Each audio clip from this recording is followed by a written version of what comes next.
Miss Bailey, thank you so much for the gift for Attorney Sheila. Ayan. Thank you so much for your graciousness.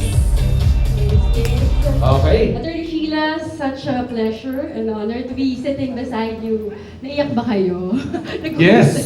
Oo. Good afternoon, everyone. Okay, so Attorney Sheila, welcome back.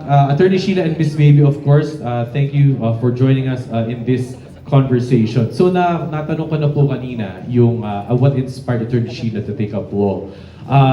2018 more or less nagsimula si Attorney Sheila sa law school. And we always get this question, pag tatawid ka ng post-pandemic, of course the struggles were there. Gaano siya ka-challenging during that time when you were in law school? One of the struggles talaga is yung pandemic since it was unprecedented and lahat naman tayo parang first time natin to undergo such situation. So parang na-share ko din sa team before na yung pinaka-struggle kasi is most of our professors are mga retired judges, retired lawyers. Mas challenge sa kanila yung technology na mag-adapt. So parang lagi kaming, can you hear me? Ganun. Can you see me? Parang yung nasanay kasi sila sa face-to-face classroom setup. So yung malaking adjustment, yung online na yung parang hindi ka nila nagigisa during recitation. Kasi nga, pag face-to-face, yung sa law school kasi parang wherever you are seated, pag tinawag yung name mo, kailangan mo pumunta sa front. Then you face the professor, face-to-face kayo, tapos mag-question and answer kayo. Parang Socrates method siya. So pag online siya, parang pwede mong itago sa kabilang screen, mga ganon. So parang yung professor nagdududa din. So, struggle din. Tapos ikaw din, parang tinatamad ka na mag-read or tinatamad ka na mag-study kasi nagde-depend ka na din. Kasi pag ikaw, techie ka, pwedeng may tablet ka, may phone ka, makikita mo yung sagot. So parang, in a way, nagiging complacent ka din instead na mag-read ka sa assigned readings. Nagiging dependent ka na lang din sa technology din. And of course, maraming ang mga battles, di ba? Despite, educational battles, there are also financial battles. Of course, lahat naman tayo pinagdaanan yun. So, nagtagpo ba siya? Nagsabay-sabay din ba siya as your journey went along? Yeah, nagsasabay-sabay siya kasi hindi naman siya secret na pag nag-law school ka, it's kailangan, mahal talaga siya. From tuition to books, pati ballpen mo, pati paperclip, lahat yun kailangan mong paglaanan ng resources, financial resources. So that's why isa rin sa mga ngayon, thankful na din kasi may mga loaning app like G-Loan. So pag kunyari may i-require na books si professor, pwede mo siyang bilhin ka agad. If kunyari wala ka pang sweldo or wala ka pang allowance, pwede mo siyang gamitin mo na yung G-Credit, mga ganon. So it's a big help for everyone na may pangarap na gustong i-achieve. Before I go to Miss Baby, Attorney Sheila, natatandaan mo pa ba, ito na, IRL na to in real life, natatandaan mo pa ba yung moment nung una mong pumunta ka sa GCash app and you decided that I'll go for a G-Loan? Nung based din sa story, yung sa part na kailangan na ng malakihang amount. Kasi pag mag-review ka, nasa ganong package na yung need mo bayaran. 24,000, more or less? More or less. More or less. Depende kasi may mga, kung gusto mong kumuha ng mga MacBar, mga ganon. So more or less, yun yung magandang package, sa 20 to 25,000. So nung sinabi ng friend ko na itry mo siya, kasi nga parang need mong magbayad kasi nga application season na naman. So parang kailangan mong mag-review, kailangan mong maging ready for the next bar examination. So I'm happy na pag-open, ready naman yung loan, tapos i-disburse na lang din sa GCash wallet. But what was it at that time? Nung pinag-iisipan mo na, magte-take ba ako ng second bar exam? And you needed that resources, Attorney Sheila. Yeah, nasa isip ko naman talaga na mag-take ng second try kasi nga sobrang lapit na nung first ko. So sabi ko, parang imbis na panghinaan ng loob, mas nanggigil ako. So parang sabi ko, babawi ako. babawi ako kasi point 2 na lang eh. Pag feeling ko, pag pag binigyan ko yung self ko ng more time to study, to read, and yung mas mahaba kasi yung time for the next exam. So parang sabi ko, magiging mas ready ako. Baka this time, makomplete ko na yung passing rate. So, yun, nung nag-pop siya na pwede na mag-loan at mag-enroll ulit, na kumbaga may chance ka to enroll ulit and to continue what you have started, nag-go na kagad ako. Right. So now, Miss Baby, this is where Fuse enters the picture. When a dreamer like Sheila is at their breaking point or at their point of redemption, di ba? Yung gusto kong bumawi, kayang-kaya ko to, alam ko, but I just need a little help. How does Fuse come in what exact and of course critical moments? Actually, that's the exact moment where we want to play in or where we want to serve our borrowers. Because we know for every loan application, behind that, there's a person who is really going or who is facing a difficult decision to make. So like Attorney Sheila, she really wanted to go for it, but she didn't have the funds. Or for someone who wants to expand their business or just going through a difficult phase. And that's why we feel that's our role. So what Attorney Sheila needed wasn't just funding. She needed the confidence that she can find a reliable and a legitimate partner that can help her through achieving her goal. And when we say reliable means, having access to funds, yes, and in a safe and secure platform. Reliable, that it's not predatory, it's actually fair rates, and reliable kasi hindi nang haharas pagdating sa singilan, right? And so I guess for us, it's really bringing that experience to more Filipinos because we believe that Filipinos really deserve to borrow with dignity. Borrow with dignity indeed. And Miss Baby, I'd like to stick with this, follow up on that. Kasi di ba, real talk lang, pag sinabi nating utang or mangungutang ka, so many worries and fears come to mind. Yung mga loan sharks, yung mga usual nating kataga, hindi ko na po i-mention yan, nagpupunta siya sa parang negative connotation. But with the role of Fuse Financing, with the role of G-Loan, paano po natin na-bridge yung gap na yun na wala namang problema, kaya-kaya mo? Yes. So with as you use GCash, the more that we get to know you. With Fuse, we give you the funds right in your fingertips. And again, like what I said, it's safe, it's secure, it's legitimate, and at the same time, we treat you with dignity, with kindness all the way throughout your experience. No judgment. Yes. Diba? No judgment. No judgment. Kung kailangan mo to expand your business, Yeah. for extra funds, Correct. G-Loan Oo. is But there. Hindi mo kailangan mahiya. Yeah, totoo Yes. yan. And at the same time, Attorney Sheila, at least through your journey, di ba? Mahirap ba yung requirements? Paano yung naging process? Paano yung naging flow? Paano yung naging journey with G-Loan? GCash user na po kasi talaga ako ever since before the pandemic, before siya nag-grow talaga exponentially, no. I think 2016, 2017, may GCash account na po ako. So parang nung na-introduce yung G-Loan feature sa kanya, familiar na ako sa interface ng application itself. So parang easy na for me to navigate the application itself. So sa G-Loan, parang readily mo makikita kung eligible ka na, kung how much yung pwede mong i-borrow. Tapos at the same time, it gives you the breakdown kung ikaw din magde-decide kung ilang months mo siya kayang bayaran. Tapos parang at the same time, you can foresee na deadline ko yung ganitong date. No need na kasi sa informal way of borrowing, di ba, lista-lista yun, so mawawala mo pa, ganun. With the G-Loan na naka-embody siya sa application ni GCash, it makes it seamless and easy even for first-time borrower like me before. So safe to say, ROI ka na doon? ROI na.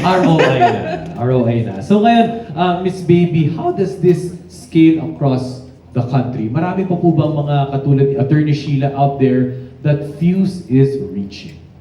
Yes, absolutely. Attorney Sheila's experience is a shining example, but she's not alone. There are millions of Filipinos who are experiencing the same thing. They want a second chance. They want to pursue their dreams. They have that ambition, but they're also faced with the same challenge, which is access to credit.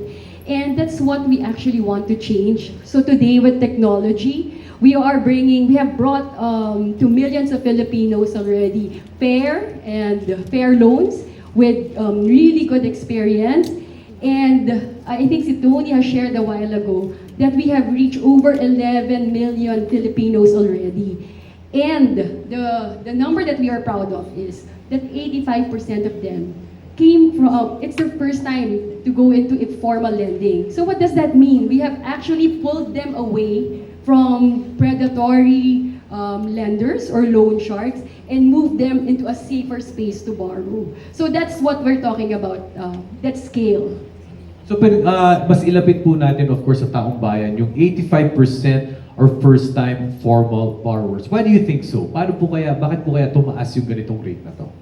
Well, kasi, una-una, let's look at the challenges of the Filipinos, di ba? So, that's why they resort to informal lenders. It's because they don't have the documents, they don't have actually sometimes the time to really, isarado nila yung tindahan para mangutang. Wala lang talagang silang access. So, wala silang bangko, wala silang access. And because of technology, we are able to actually change that. We are actually able to reach a lot of Filipinos. So, we have reached far and wide, even to the provinces. So, sa mga provinces na very limited ang access sa formal lenders, si Fuse has already been able to serve them. In your data, Miss Baby, usually, for what kind of purpose do they need the loans? Usually, it's really for education, for adding capital for their businesses. Minsan, meron dyan yung kapag gusto nila magpasaya ng pag-celebrate. Parang Pero multi-purpose loan, parang ganun. pero it's really more for that, bigger opportunities that they want for themselves. But just imagine, you mentioned education and additional capital for their business. Yung in the middle of that journey, kung hindi ka pala nakapagpautang na maayos, isipin mo, baka hindi makapagtapos yung anak mo. Yeah. Or baka at the same time, hindi lumago yung negosyo mo para mabuhay ang iyong pamilya. So truly, it is a service for the Filipino. Yes, that's the sad reality that a lot of Filipinos are still experiencing up to now. And again, we are slowly changing that. And of course, we do hope that it will really scale all throughout. That ito na yung maging new normal. You remember that quote from the pandemic, new normal. Ito na po ang new normal, informal way of lending. Attorney Sheila, ito na po a quick question before we let you go. That now that you are a full-fledged lawyer, once again, palakpakan naman po natin, Attorney Sheila Gomez. And of course, public servant. Parte pa rin po ba kayo ng GCash lending ecosystem or graduate na po ba kayo? Parte pa rin po. Aside from G-Loan, ginagamit ko rin yung G-Gives for installment and at the same time, G-Credits for bills and sometimes groceries. Kasi reality din na sa lawyering life, yung minsan kasi may mga terms of payment kami. So parang down payment muna on this initial stage of the case, pwedeng mag 50%, ganun. So may mga times na medyo malayo pa yung collection time. So happy na nandun pa rin naman yung mga lending ni GCash, lending option ni GCash para kumbaga ma-pay up din yung mga bills na due na. Pero pag pumasok na yung pera, you can repay din naman the credit na binarrow mo. On a more personal note, Attorney Sheila, ilan po kayo sa pamilya? Ilan po kayo magkakapatid? I'm an only child. Only child. And your mama, which was truly Yes. in the story, your mama? Papa? My father died when I was in first year college. So dalawa na lang kami po ng mama ko. So, ngayon po, truly resonates with many Filipinos in their different family backgrounds and situations. Ito pong inyong pagiging abogado, paano po ito nakatulong sa inyong pamilya?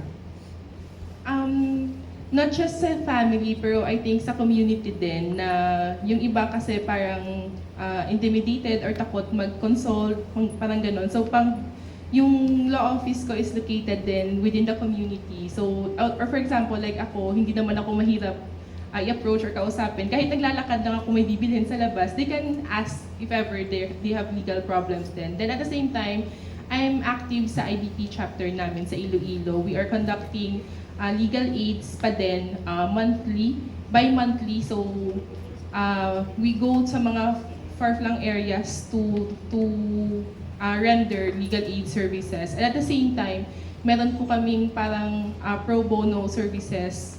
Monthly din, parang once a month, you are allowed to duty sa office. So, pwede ka diyang mag-offer din ng mga legal advices, na mag-draft ng simple pleadings, mga ganun. At parang walang gumagawa ba ng ganun sa inyong komunidad? Before Before you became an attorney? I think sa barangay namin, parang ako yung first. Di ba? Hindi, totoo yan. Di ba? I mean, that's a vital information. Kasi kung ipagtatagpi-tagpi po natin, kung hindi po kayo naging abogado, hindi po kayo makakapagbigay ng serbisyo at hindi po kayo makakatulong sa inyong komunidad. Yes po.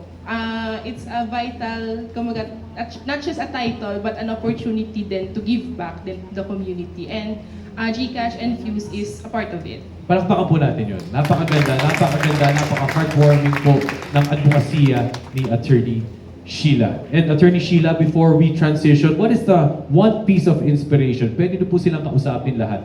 One piece of inspiration that you want to leave behind for our media partners and content creators today.